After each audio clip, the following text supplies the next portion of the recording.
নমস্কার শ্রোতা বন্ধুরা, আমি শর্মিষ্ঠা চ্যাটার্জি বলছি। আমার আধ্যাত্মিক কথা চ্যানেলে আপনাদের সকলকে অভিনন্দন জানাই। আজ আমি গীতার ২৬ নম্বর শ্লোকটি পাঠ করে শোনাচ্ছি এবং এর অর্থ ব্যাখ্যা করছি। এখানে ভগবান বলেছেন, যদি জীবাত্মাকে নির্বিকার মনে না করে বিকারী বলে মনে করা হয়, যা সিদ্ধান্তের বিরুদ্ধ, তাহলেও শোক করা উচিত নয়।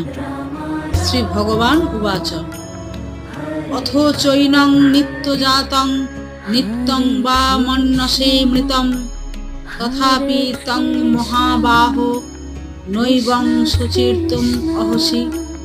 হে মহাবাহো, যদি তুমি মনে করো যে এই জীবাত্মা সর্বদা জন্মায় এবং মৃত্যুমুখে পতিত হয়, তাহলেও তোমার এর জন্য শোক করা উচিত নয়।